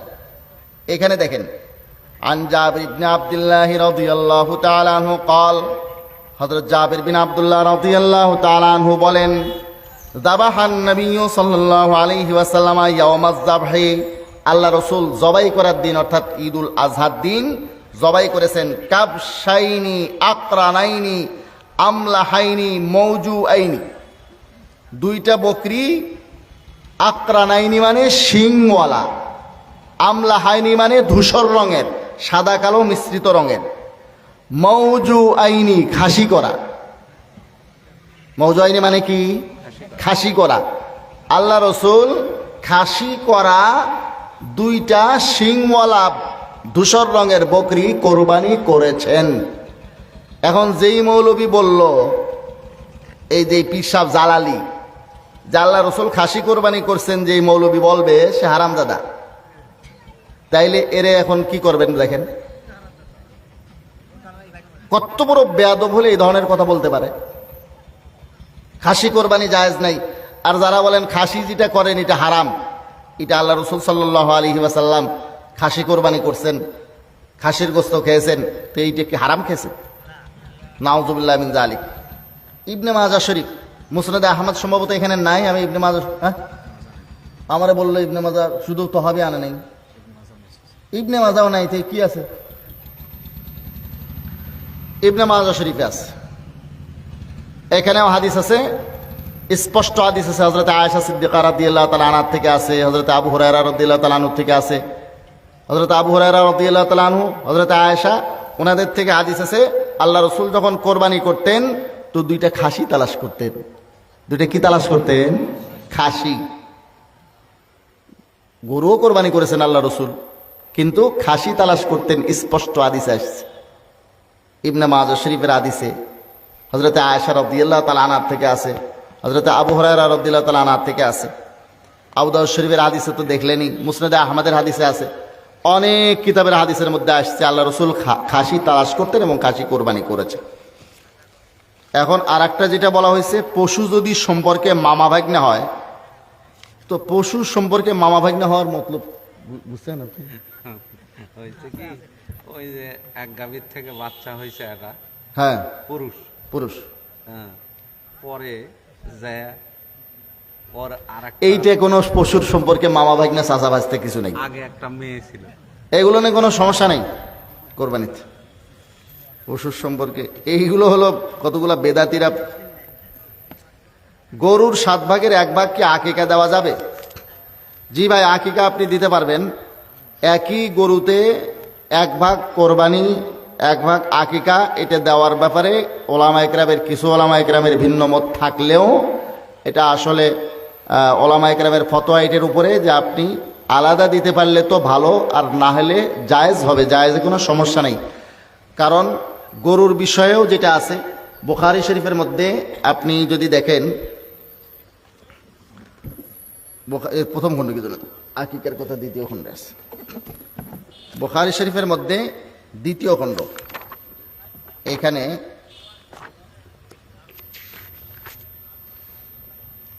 822 নম্বর পৃষ্ঠা, হাদিস নম্বর 5471। এটা গুগল ইন্টারনেটের নাম্বার আমি বলতেছি। এখানে পাবেন আল্লাহ রসুল সাল্লাল্লাহু আলাইহি ওয়াসাল্লাম বলেন, সালমান ইবনে আমির দব্বি তিনি বলেন, সামিতু রাসূলুল্লাহ সাল্লাল্লাহু আলাইহি ওয়াসাল্লাম ইয়াকুলু, আল্লাহ রসুল সাল্লাল্লাহু আলাইহি ওয়াসাল্লাম থেকে আমি বলতে শুনেছি, আল্লাহ রসুল বলেন, মাল গোলামি আকিকাতুন, ছেলে হইলে আকিকা করতে হয়, ফাহরিকু আনহু দামান, তো কি করবা তোমরা, ছেলে যখন হবে তার পক্ষ থেকে এরাকায়ে দাম করবা। এহরাকুদ্দাম, এরাকাতুদ্দাম, এটা যারা সরফ পড়েন, এহরাকুন এরাকাতুন দুইটা আসলে একই মাসদার, এটা হরফের একটু বেশ কম আছে তালিলের। এহরাকুদ্দাম মানে রক্ত প্রবাহিত করা, জন্তু জবাই করা, এটা নির্দেশ দিয়েছেন আল্লাহ তাআলা। আল্লাহর হাবিব এহরাকুদ্দাম বলছেন, আহরিকু আনহু দামান মানে খুন প্রবাহিত করা, একটা জন্তু জবাই করা। ওয়া আমিতু আনহুল আযা, আর তার থেকে কষ্টদায়ক জিনিস অর্থাৎ তার চুল টুল এগুলো কেটে ফেলে দিবা। ঠিক এই এরাকাতুদ্দাম শব্দ যেরকম আকিকার জন্য ব্যবহার করা হয়েছে, আপনি যদি তিরমিজি শরীফে দেখেন, তিরমিজি শরীফ খণ্ড নম্বর 1, এখানে 275 নম্বর পৃষ্ঠা, তিরমিজি শরীফ প্রথম খণ্ডের 1493 নম্বর হাদিস, 1493 নম্বর হাদিসে এখানে পাবেন হযরতে আয়েশা রাদিয়াল্লাহু তাআলা আনহা বলেন, আল্লাহর হাবিব সাল্লাল্লাহু আলাইহি ওয়াসাল্লাম ইরশাদ করেন, মা আমিলা আদামিয়্যুম মিন আমালিন ইয়াওমান নাহরি আহাব্বা ইলাল্লাহি মিন ইহরাকিদ দাম, যে কোনো মানুষ কোরবানির দিন আল্লাহ তাআলার কাছে ইহরাকুদ দামের চেয়ে প্রিয় কোনো আমল আর করে না। তাহলে কোরবানিকেও বলা হলো ইহরাকুদ দাম, আকিকাকেও বলা হলো বুখারী শরীফে ইহরাকুদ দাম। তাহলে আকিকা কোরবানি একই ইবাদত। ঠিক আপনি যদি দেখেন আবু দাউদ শরীফ, আবু দাউদ শরীফের মধ্যে আপনি পাবেন আবু দাউদ শরীফ খণ্ড নম্বর 2, এখানে 2 নম্বর খণ্ডে পৃষ্ঠা নম্বর 392, আকিকার ক্ষেত্রে এখানে শব্দ কি ব্যবহার করা হয়েছে দেখেন, 2842 নম্বর হাদিস, মাউলিদা লাহু ওয়ালাদুন, যার সন্তান হইল, ফা আহাব্বা ইয়ানসুকা আনহু, সে এখন চাইতেছে তার পক্ষ থেকে নুসুক করবে। নুসুক, এই নুসুক থেকে উদ্দেশ্য কি? কোরবানি। সন্তান হওয়ার পরে যে নুসুক করে, নুসুক মানে কোরবানি। ফাল ইয়ানসুক, তাহলে সেজন্য কোরবানি করে। আনিল গোলামি শাতানে মুকাফিয়াতানে, ছেলে হইলে একই ধরনের দুইটা ছাগল। ওয়ানিল জারিয়াতি শাতুন, আর যদি মেয়ে হয় তাইলে একটা। তবে এটা সামর্থ্য থাকলে, আর সামর্থ্য যদি না থাকে বা চায় যে একটা দেবে ছেলের পক্ষ থেকেও, আকিকা কিন্তু হয়ে যাবে। আকিকা হবে না এমন না, এই দুইটা দেওয়ার ভয়ে অনেকে আকিকাই দেয় না। আচ্ছা, এখানে দেখেন, আমার এখানে উদ্দেশ্য হলো, নুসুক শব্দ বলা হয়েছে কার ব্যাপারে? আকিকাকে। আকিকাকে বলা হয়েছে নুসুক। ঠিক আসুন, আপনি যদি 387 নম্বর পৃষ্ঠায় দেখেন, 387 নম্বর পৃষ্ঠা আবু দাউদ শরীফের 2য় খণ্ডের 2800 নম্বর হাদিস, হযরতে বারা ইবনে আযিব রাদিয়াল্লাহু তাআলা আনহু থেকে হাদিস আছে, খতাবানা রাসূলুল্লাহ সাল্লাল্লাহু আলাইহি ওয়াসাল্লাম ইয়াওমান নাহরি বাদা সালাতি, আল্লাহ রাসূল আমাদেরকে খুতবা দিলেন ঈদের দিন, ঈদের নামাজের পর। ফাকালা মান সাল্লা সালাতানা মানাসাকা নুসুকানা, যে ব্যক্তি আমাদের মতো ঈদের নামাজ পড়ল, ওয়া নাসাকা নুসুকানা, আর আমাদের মতো নুসুক করলো। এই নুসুক মানে কি? ঈদের নামাজ পড়ে যে নুসুক করে, এই নুসুক কি? কোরবানি। আর এই নুসুকের কথা আল্লাহ রাসূল সাল্লাল্লাহু আলাইহি ওয়াসাল্লাম বাচ্চা হইলেও নুসুকের কথাই বলেছেন। কোরবানিকেও নুসুক বলেছেন আল্লাহর হাবিব, ঠিক আকিকাকেও আল্লাহর হাবিব নুসুক বলেছেন। কাজেই কোরবানি নুসুক, ঠিক আকিকাও নুসুক। কোরবানিও এহরাকুদ্দাম, আকিকাও এহরাকুদ্দাম। কাজেই আপনি যদি আকিকা এবং কোরবানি একই গরুতে দেন, সমস্যার কিছু নাই। বাকি 1 ভাগের মধ্যে, 7 ভাগের 1 ভাগের মধ্যে আকিকা কোরবানি দুইটা একসাথে নিয়ত করা যাবে না। একটা গরুতে 1 ভাগ দিতে পারবেন, কিন্তু একই ভাগের মধ্যে অথবা একই ছাগলের মধ্যে আপনি আকিকাও করবেন, কোরবানিও করবেন, এটা কিন্তু চলবে না। বেনামাজির সাথে কোরবানি দেওয়া যাবে কিনা? ভাই, কোন মা সাদিকিন, এটা সর্বক্ষেত্রে। আপনি খালি কোরবানি দেওয়ার কথা কে বলতেছেন? বেনামাজির পাশে ঘর বানায় আছেন, বেনামাজির ছেলের সাথে মেয়ে বিয়ে দিয়েছেন, ছেলে বিবাহ দিয়েছেন, আত্মীয়তার বন্ধন কায়েম করছেন, এগুলোর ব্যাপারে মাসলা কোথায় যায়? সর্বক্ষেত্রে উত্তম হলো এইটাই, আল্লাহর নির্দেশ, কোন মা সাদিকিন, মুত্তাকিনদের সাথে ব্যবসা হবে, আত্মীয়তা হবে মুত্তাকিন দেখিয়া। এখন একটা সুদখোর, ঘুষখোর, চাকরিজীবী, বড় অফিসার আর একটা আলেম বিবাহের প্রস্তাব দিয়েছে আপনার মেয়ের সাথে, বিবাহ দেওয়ার জন্য কি আপনি আলেমের সাথে দেবেন না ঘুষখোর অফিসারের সাথে?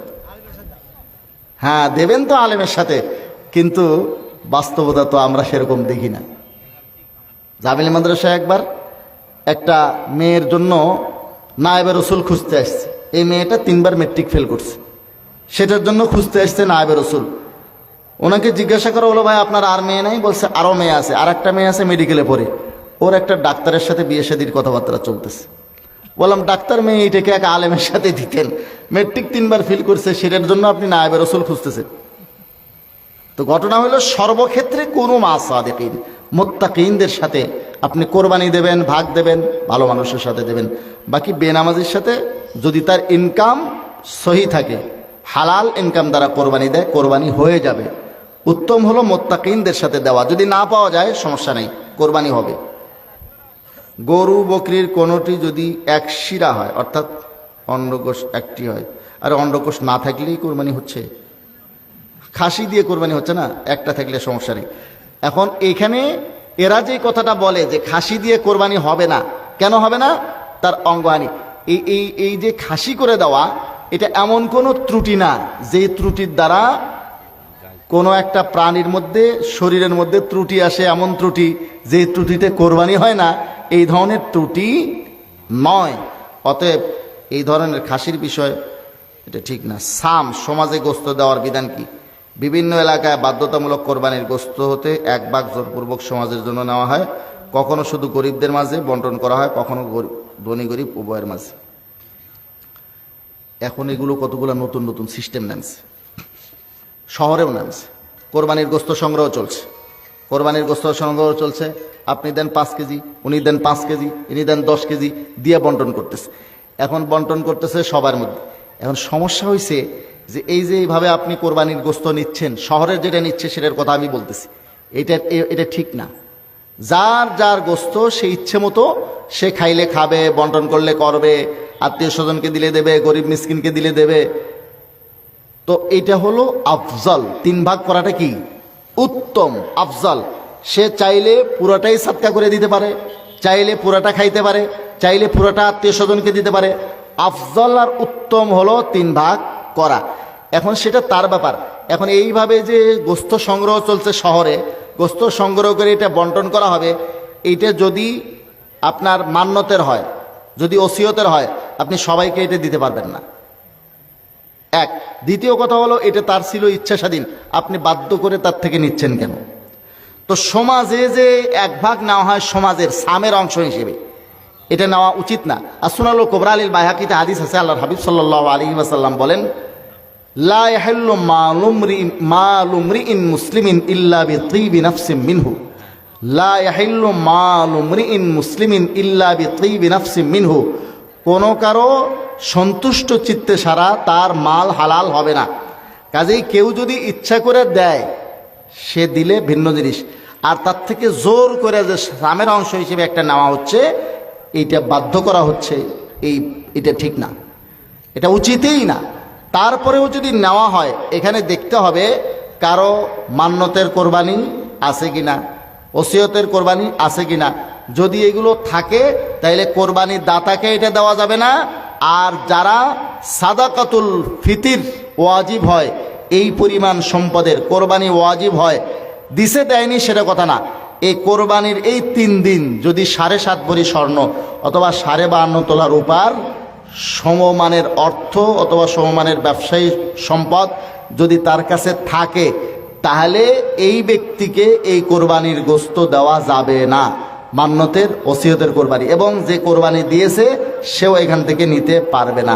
এখন হচ্ছে কি, সবার কোরবানি এক জায়গায় করে, যারা দিছে তাদেরকেও আমরা এখান থেকে দিচ্ছি। এখন মান্যতের কোরবানি যে দিছে তাকেও দিচ্ছে। মান্যতের কোরবানির গোস্ত ধনী দরিদ্র সবার মধ্যে বন্টন করা হচ্ছে।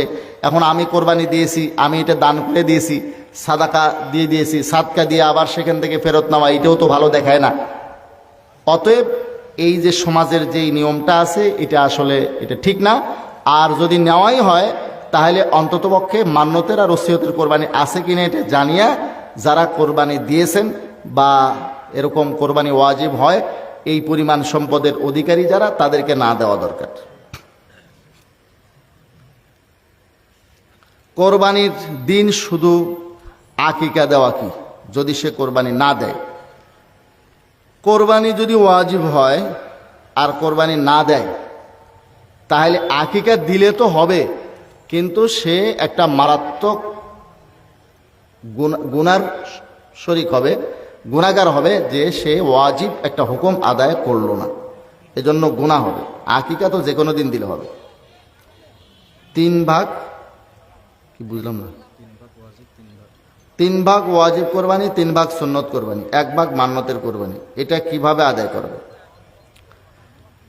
মান্যতের কোরবানি এখানে ওই 3 ভাগ ওয়াজিব 3 ভাগ সুন্নত মানে নফল আর কি, এই কোরবানির মধ্যে মান্যতের ভাগ দেওয়া যাবে না। মান্যতের ভাগ এখানে দিলে এই বাকি সবার সমস্যা। তো কাজেই বাকিদের কোরবানি নষ্ট করার জন্য ওনাকে এখানে মান্যতের কোরবানির অংশ এখানে দিতে দেওয়া যাবে না। ওয়াজিব কোরবানি নফল কোরবানি যেটা আছে সেটা একসাথে দেওয়া যাবে, মান্যতেরটা আলাদা আদায় করতে হবে। গরু ছাগলের অন্ডকোষ খাওয়া যাবে কিনা? ভাই এটা খাওয়া যাবে না, এটা লামাজাবিরা খায়, আল্লাহ তাআলা এদের হেদায়েত দান করে। খাওয়া যাবে না, এটা হারাম। গরুর ভুঁড়ি খাওয়া যাবে, হারাম কি যায়? জি না, গরুর ভুঁড়ি খাওয়া হারাম না। কে বলছে হারাম হবে? গরুর ভুঁড়ি খাওয়া যাবে না। বাকি ভুঁড়ি যে নাপাক টাপাক সহ আছে, ওই সব কিছু আপনি পানি দিয়ে গিলে খাবেন, এটা হবে না, এটা পরিষ্কার করে খাইতে হবে। বর্তমানে আহলে হাদিসদের সাথে কোরবানি জায়েজ হবে কিনা? তারা বলে 3 তালাকে বউ তালাক হয় না, বেতের পরে 1 রাকাত। বাকি ভাই ওরা মুসলমান, আমরা ওনাদেরকে মুসলমানই মনে করি। বাকি যেই মতভিন্নতা আছে, মতপার্থক্য, এটা ইজতিহাদি বিষয়। আর আকিদাগতভাবে কারো যদি কুফরি শিরিকি আকিদা না থাকে ওরকম হইলে তাহলে তার সাথে এই ধরনের যে কোনো মুসলমানের সাথে কোরবানি দেওয়া যাবে। কাজেই এই লামাজাবিদের সাথে কোরবানি দিতে সমস্যার কিছু নাই। জমি এগ্রিমেন্ট নেওয়ার হুকুম কি? এটা তো কোরবানির মাসলা না, এটা সুরতটা বলতে হবে। আসলে আমাদের দেশে যেই সুরতটা আছে কটের সুরত না, মানে 1 লাখ টাকা নিছে 2 বিঘা জমি বা 1 বিঘা জমি নিছে, টাকা টাকাই থাকবে। হ্যাঁ, টাকা টাকাই থাকবে। 1 লাখ টাকা যখন ফেরত দেবে জমি ফেরত নেবে। এটা না জায়েজ, এটা সুদ, পুরা রেবা, এটা হারাম। এইভাবে নেওয়া যাবে না। আর একটা সুরত আছে, আপনি বছর হিসেবে দিলেন তো এটা হবে। আর 1 লাখ টাকা নিয়ে যদি দেন, এটার একটা সুরত জায়েজ করার একটা সুরত আছে। সেটা হলো আপনার একটা দীর্ঘমেয়াদী এজারা সিস্টেম আপনি করতে পারেন। যে আপনি 100 বছরের জন্য তার এজারা দিলেন, প্রতি বছর 1000 টাকা, এই হিসেবে চলতে থাকবে। তো আপনি 1 লাখ টাকা জমির উপরে নিছেন যে কি হিসেবে? 100 বছরের জন্য দিচ্ছেন, 1000 করে কাটবেন প্রতি বছর ভাড়া হিসেবে, এজারা হিসেবে। পরবর্তীতে আপনাদের মনে না চাইলে আকদ ফস্ক করতে পারেন। তো এই মাসলাটা ভালো করে কোনো একজন মুফতি সাহেবের কাছে বসে ভালো করে বুঝিয়ে নেবেন। হানাফি মাযহাব অনুসারী হলে রফুল ইয়াদাইন করে সঠিক মাসলা জানতে চাই। দেখেন, রফুল ইয়াদাইন করলে তো কোনো সমস্যার কিছু নাই। রফুল ইয়াদাইন যদি কেউ করে তাহলে তাতে সমস্যার কিছু নাই, রফুল ইয়াদাইন করতে পারে। বাকি রইল এখানে এক মাযহাবের মুক্তাদি হইয়া আর এক মাযহাবের অনুসরণ করা, আর এক মাযহাবের মাসলার উপরে আমল করা। এইটা ওলামা ইকরাম নিষেধ করেন। তো এইটা এই কারণে যে এটা মনের চাহিদা আর খায়েশপুরস্ত হয়ে যাওয়ার যে বিষয়টা আছে, মনে যেটা চাইলো সেটা তখন অনুসরণ করলো, তো ইত্তেবায়ে হাওয়া হয়। ইত্তেবায়ে হাওয়া এটা হলো হারাম। ইত্তেবায়ে হাওয়া কি? নফসপুরস্তি হারাম। এখন আপনি মুস্তাহিদ না, যেহেতু আপনি মুস্তাহিদ না, আপনি এক সময় এক মাসলা, আর এক সময় আর এক মাসলা, এক মাযহাবে থাকে আর এক মাযহাবের আমল। তো এটা আপনার যেটা খেয়াল খুশি মতো যেটা ভালো লাগে সেটা করবেন। এটাকে ইত্তেবায়ে হাওয়া বলে। কোরআন সুন্নাতে এটাকে স্পষ্ট হারাম বলা হয়েছে, এই জন্য এটা নিষেধ করা হয়। আর নাইলে রফুল ইয়াদাইনের কথা হাদিসে আছে, এটা মনসুখ আমরা মনে করি। রফুল ইয়াদাইন তাকবীরে তাহরিমা ছাড়া বাকিগুলো মনসুখ হয়ে গেছে। তো মেয়াদ উত্তীর্ণ ঔষধ কেউ যদি খাইলো, আমরা তো খাবো না। মেয়াদ উত্তীর্ণ ঔষধ খেয়ে লাভ নাই। এখন আমাদের এই ভাইয়েরা বলে প্রত্যেক রফুল ইয়াদাইনে 10টা করে নেকি আছে। এই হাদিসটা সহি না। এই হাদিসটা কি না? সহি না। এরা কিয়ামত পর্যন্ত এই হাদিস সহি প্রমাণ করে দিতে পারবে না যে প্রত্যেক হাত উঠানোয় 10টা করে নেকি। হ্যাঁ, এটা কিন্তু হাদিস সহি না। অনর্থক, অহেতুক এই ধরনের হাদিস তারা পেশ করে। আর যেটা হাদিস আছে বুখারী শরীফে, রুকুতে যাওয়ার সময়, রুকুত থেকে ওঠার সময় হাত তোলার কথা, এই হাদিস যেই সাহাবীর থেকে বর্ণিত আছে আব্দুল্লাহ বিন ওমর থেকে, তিনি হাত তুলতেন একবার। তিনি হাত তুলতেন কয়বার? একবার। আপনি মুসান্নাফে ইবনে আবি শাইবা দেখেন, ইমাম বুখারী রহমাতুল্লাহ ওস্তাদের লেখা কিতাব, সেখানে 2য় খণ্ডে 417 নম্বর পৃষ্ঠায় সেখানে পাবেন 2467 নম্বর হাদিস। স্পষ্ট আছে যেই সাহাবীর থেকে 3 বার হাত তোলার হাদিস আছে, সেই সাহাবী হাত তুলতেন কয়বার? একবার। তো ভাই, লামাযহাবীরা যেই সাহাবীর বর্ণিত হাদিস অনুযায়ী 3 বার হাত তোলে, রুকুতে যাওয়ার সময়, রুকুত থেকে ওঠার সময়ও হাত তোলে, সেই সাহাবী নিজেই হাত তুলতেন একবার। তাকবীরে তাহরিমার সময়, রুকুতে যাওয়ার সময়, রুকুত থেকে ওঠার সময় উনি নিজেই হাত তুলতেন না। তো যেই সাহাবীর হাদিসের উপরে আপনি আমল করে রুকুতে যাওয়ার সময়, রুকুত থেকে ওঠার সময় হাত তোলেন, সেই সাহাবী নিজেই তো রুকুতে যাওয়ার সময়, রুকুত থেকে ওঠার সময় হাত তুলতেন না। এরপরেও কি বুঝেন না যে হাদিসটা আগের, এটা মনসুখ হয়ে গেছে, এটা মেয়াদ উত্তীর্ণ। আমরা হাদিসে নাই এটা বলি নাই, হাদিসে আছে, তবে মেয়াদ উত্তীর্ণ। মেয়াদ উত্তীর্ণ ঔষধ আর কেউ খাইলে খাক। সাতপন্থীদের সাথে কোরবানি হবে কিনা এবং কাদিয়ানীদের সাথে কোরবানি হবে কিনা। দেখেন, কাদিয়ানীদের সাথে কোরবানি হওয়ার কোনো প্রশ্নই ওঠে না, কারণ কাদিয়ানীরা কাফের। কাদিয়ানীরা কি? এখন রইল সাদিয়ানীরা। তো সাদিয়ানি যারা আছে তারা তো আপনারা কাফের মনে করেন?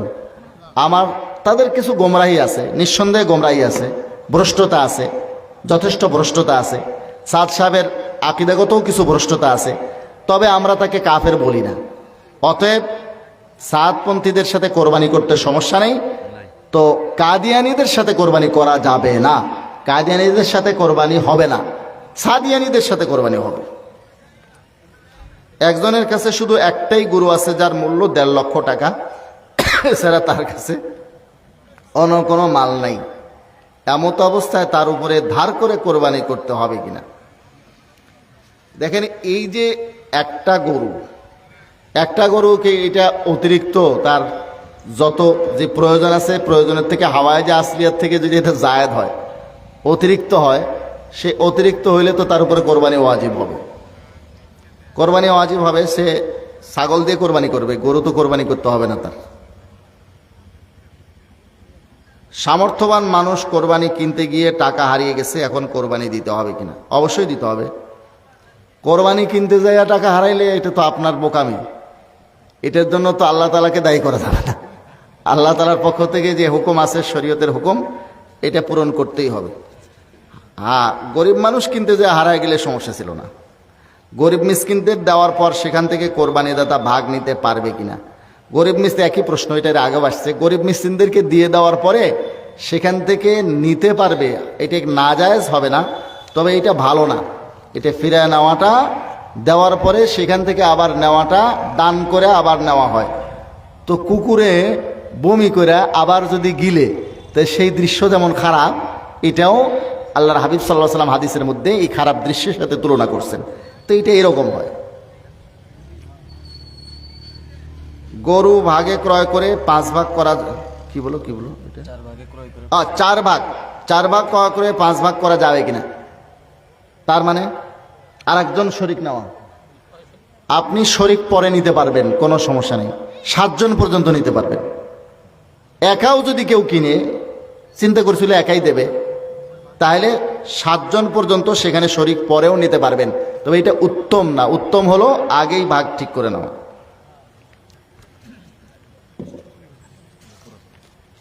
এগুলো আগের না, প্রশ্ন তো সব শেষ, এখন প্রায় 9:15 বেজে গেছে। তো আসলে মাসাইলগুলো এভাবে আলোচনা হওয়া উচিত, খোলামেলাভাবে আলোচনা হলে আমাদের যে সমস্ত সন্দেহ থাকে অনেক সময় এই সন্দেহগুলো নিরসন হয়ে যায়। তো আপনাদের এই প্রশ্নগুলো, যে প্রশ্নগুলো আপনারা করেছেন, আর কারো মনে যদি কোনো প্রশ্ন না থাকে লিখিত বা মৌখিক, তাহলে আমরা আজকের মতো এখানে দোয়া করি। আল্লাহ পাক রব্বুল আলামিন আমাদের সকলকে কোরবানি সহ ইসলামের সমস্ত বিধানগুলো সহিভাবে বুঝবার, শুনবার, আমল করার তৌফিক দান করেন। বিশেষ করে পাইকর ইউনিয়ন ওলামা পরিষদ দেখেন একটা সুন্দর আয়োজন করেছেন, একটা মাহফিলে এই পরিমাণ লোক হয়। ওনারা কিন্তু কোরবানির মাসাইলে মাহফিলের লোক জমা করে ফেলছেন। আজকে কি তাবারক দেওয়া হবে? তাবারক নাই। আমাদের মৌলানা আব্দুল ওয়াহেদ সাহেব সভাপতি, উনি তো হজরত বলছেন যে তাবারকও নাই, তারপরেও কত লোক এখানে আসছেন। তো কি জন্য আসছেন? এই যে এখানে লেখা আছে কোরবানির মাসাইল বিষয়ক, ফাজাইল মাসাইল বিষয়ক কি আলোচনা। তো আমি একটা হাদিস পড়েছিলাম খুতবার মধ্যে, এটার অনুবাদ না করে দিলে এটা একটু অপূর্ণতা থাকবে, কাজে হাদিসটার অনুবাদ করে দিই। একটা আয়াত পড়েছি, একটা হাদিস। আয়াতের অর্থ হলো লা ইয়ানালাল্লাহু লুহুমুহা ওয়ালা দিমাউহা ওয়ালাকিন ইয়ানালুহু তাকওয়া মিনকুম। আল্লাহ তাআলা বলছেন যে তোমরা যে কোরবানি করো, কোরবানির গোশত কি আমাকে দাও? কোরবানি তো তোমরাই খাও, রক্তগুলো মাটিতে যায়, গোশতগুলো তোমাদের ফ্রিজে, এরপরে তোমাদের পেটে। লা ইয়ানালাল্লাহু লুহুমুহা ওয়ালা দিমাউহা, আল্লাহর কাছে পৌঁছে না তার গোশত, তার রক্ত। ওয়ালাকিন ইয়ানালুহু তাকওয়া মিনকুম, তোমাদের অন্তরের যে তাকওয়া, ইখলাস, এটা পৌঁছে। কাজেই ইখলাসের সাথে কোরবানি করার আল্লাহ তাআলা আমাদেরকে তৌফিক নসিব করেন। আর একটা হাদিস পড়েছি,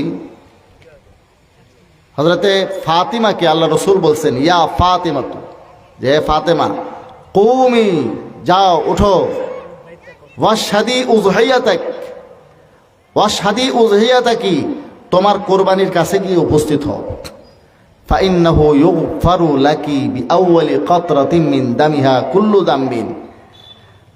এই জমিনে কোরবানির প্রথম রক্তের ফোঁটা পড়ার আগেই তোমার সমস্ত গুনাহ খাতা মাফ করে দাও। শুধু প্রত্যেক পশমে 10টা করে নেকি না, কোরবানির এই জন্তুর প্রথম রক্তের ফোঁটা জমিনে পড়ার আগেই আল্লাহ তাআলা সব গুনাহ খাতা মাফ করে দেন। আমরা দোয়া করি আল্লাহ পাক রব্বুল আলামিন আমাদের সকলের কোরবানি কবুল করেন, আমাদেরকে বেশি বেশি কোরবানি করার, কোরবানি নিজের পক্ষ থেকে দিব, নিজেদের মরহুম আত্মীয় স্বজনদের পক্ষ থেকে দিতে পারবো, কোনো সমস্যা নাই। আল্লাহ রসুল নিজের উম্মতের পক্ষ থেকে কোরবানি করেছেন, উম্মতের মধ্যে কেউ মারা গেছে, কেউ জীবিত আছে, সবার পক্ষ থেকে কোরবানি করেছেন। আল্লাহ রসুলের পক্ষ থেকে হযরতে আলী কোরবানি করেছেন এবং বলেছেন আল্লাহ রসুল আমাকে কোরবানি করতে বলছেন তার পক্ষ থেকে, এই জন্য প্রতি বছর আমি 2টা কোরবানি দিই। হযরত আলী রাদিয়াল্লাহু তাআলা আনহু বলছেন যে আমি প্রতি বছর কয়টা কোরবানি দিই? 2টা। কেন?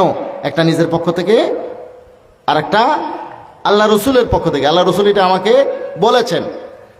তো আল্লাহ রসুল তো দুনিয়া থেকে বিদায় হয়ে গেছেন, তার পক্ষ থেকে কোরবানি করা হচ্ছে না। অথচ লামাজহাবি শায়েখরা সাহেব বলতেছে মুর্দা ব্যক্তির পক্ষ থেকে কোরবানি করা যাবে না। কি করবেন? ওনাদেরকে আমরা বারবার বলি ভাই আরেকটু পড়ালেখা করে, কয়েকদিন পরে পরে ইন্টারনেটে এসে বলবেন আমরা আগে মাসলা ভুল দিয়েছি। আগে পড়েন, আগে পড়েন। আপনারা ইমামদের বিরোধিতা করেন। ইমাম আবু হানিফা রাহমাতুল্লাহ আলাইহি জন্ম 80 হিজরিতে, ইন্তেকাল 150 হিজরিতে। ইমাম শাফি রাহমাতুল্লাহ আলাইহি জন্ম 150 হিজরিতে, ইন্তেকাল 204 হিজরিতে। তো ওনারা সেই কোন জগতের মানুষ ছিলেন, কোন যুগের মানুষ ছিলেন, সব হাদিস ওনাদের সামনে ছিল। আপনারা তো একটা দেখেন আর একটা দেখেন না, আর বাস মাসলা দিয়ে দেন, কয়দিন পর পর আসিয়া বলেন মাসলা আগে যেটা দিয়েছি সেটা ভুল দিয়েছি। এখন তারা বলতেছে মুর্দাদের পক্ষ থেকে কোরবানি দেওয়া যাবে না। কয়েকদিন পরে নিশ্চিত তারাও ভুল স্বীকার করবে যে মুর্দা ব্যক্তির পক্ষ থেকেও কোরবানি দেওয়া যাবে, কারণ হাদিসে আছে, যে হাদিসে আছে। তা আল্লাহ তাআলা আমাদেরকে তৌফিক দেন আমাদের মরহুম আত্মীয় স্বজনদের পক্ষ থেকেও কোরবানি দেওয়ার, তবে নিজেরটা বাদ দিয়ে না। হ্যাঁ, এখানে মাসলাটা বুঝেন। অনেকে করে কি জানেন, কোরবানি কিনছে নিজে, নিয়ত কি বাপের পক্ষ থেকে কোরবানি দিচ্ছে। এখন একটা বিষয় আছে, বিষয় হলো কোরবানি আমারই কোরবানি আমি দিচ্ছি, কিন্তু আমি নিয়ত করছি সওয়াবটা আমার বাপকে দিব, এই জন্য কোরবানি করতেছি, বাপকে সওয়াব দেওয়ার জন্য। কোরবানি দাতারই কোরবানি হবে। এখন বাপ সওয়াব পাবে কি পাবে না এই ব্যাপারে উলামায়ে কেরামের 2টা মত আছে। আর একটা লোক কোরবানি কিনছেই বাপের জন্য, বাপের পক্ষ থেকেই দেবে, নিজের উপরে কোরবানি ওয়াজিব, দেবেই না নিজের পক্ষ থেকে, এটাই তার পাকাপোক্ত নিয়ত। কেনার আগেও পরেও বাপেরটাই দিচ্ছে, নিজেরটা দিচ্ছে না, তাইলে নিজের কোরবানি ওয়াজিব, কোরবানি তরক করার, ছেড়ে দেওয়ার গুনাহ হবে। আল্লাহ তাআলা আমাদের সহি বুঝদান করে। এটা আবার কি? যে ব্যক্তি ব্যাংক থেকে টাকা লেনদেন করে ওই ব্যক্তি কোরবানি করলে জায়েজ হবে কিনা, আর ওই ব্যক্তির কোরবানির মাংস আমাদের জন্য খাওয়া হালাল হবে কিনা। এখন দেখেন, যে ব্যক্তির ইনকামের মধ্যে সন্দেহ আছে, কিছু হালাল কিছু হারাম, তাহলে হালাল উপার্জন থেকে সে কোরবানি দেয়, এটা আমাদেরকে ধরে নিতে হবে। আর যদি দেখা যায় তার অধিকাংশ বা সম্পূর্ণ টাকাই হারাম, তো সেই কোরবানি তো খাওয়ারও প্রশ্ন ওঠে না এবং তার কোরবানি হবেও না। শুধু ব্যাংকের থেকে লেনদেন করলেই এটার উপরে সন্দেহ করে আমরা সে যে কোরবানিটা করছে সেই কোরবানিটাকে হারাম বলতে পারি না। সেই কোরবানির টাকাটা সে কোনো হালাল যে ইনকাম সোর্স আছে অথবা হালাল টাকা আছে সেখান থেকেও সে দিতে পারে। কোরবানির গোশত কাজের লোকদের খাওয়ানো যাবে কিনা? কাজের লোকদের খাওয়ানো যাবে। এখানে বিষয় আছে, বিষয় হলো যদি খানাটা মালিকের দায়িত্বে হয়, মানে যে কাজ করাচ্ছে খাওয়াটা যদি তার দায়িত্বে হয়, তার বেতনের, তার মজদুরির অন্তর্ভুক্ত হয়, মানে তাকে টাকাও দিতে হবে, খাবারও দিতে হবে, এই ধরনের কর্মচারী যদি হয়, তাহলে তাকে কোরবানির গোশতের সাথে অন্য খাবার দিলে, অন্য তরকারি দিলে কোরবানির গোশত দিতে পারবেন। আর না হলে কোরবানির গোশত এটা বিনিময় হয়ে যায়, এজন্য শুধু কোরবানির গোশত দিয়ে তাকে তরকারি দেওয়া যাবে না। আস্তাগফিরুল্লাহ রাব্বি মিন কুল্লি যামবি ওয়া আতুবু ইলাইহি লা হাওলা ওয়া লা কুওয়াতা ইল্লা বিল্লাহিল আলিয়্যিল আযীম। দোয়া তো আপনি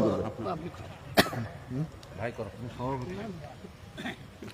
اللهم أنت السلام ومنك السلام تباركت ربنا وتعاليت يا ذا الجلال والإكرام ربنا ظلمنا أنفسنا وإن لم تغفر لنا وترحمنا لنكونن من الخاسرين رب ارحمهما كما ربياني صغيرا ربنا آتنا في الدنيا حسنة وفي الآخرة حسنة وقنا عذاب النار رب العالمين পাইকর ইউনিয়ন ওলামা পরিষদকে আপনি কবুল করে নেন তাদের মধ্যে ইত্তেফাক ইত্তেহাদ আরো বেশি দান করেন বেশি বেশি খিদমত করার উম্মার বেশি বেশি খিদমত করার তৌফিক আপনি দান করেন কাজের মধ্যে ইখলাস পয়দা করে দেন রব্বুল আলামিন মেহেরবানি করে পাইকর ইউনিয়নকে আপনি হেদায়েতের মার্কাজ বানিয়ে দেন পুরা ইউনিয়নের সমস্ত ভাই বোনদেরকে আপনি পূর্ণ দ্বীনের উপরে চলা শরীয়তের উপরে চলার জন্য তৌফিক নসিব করুন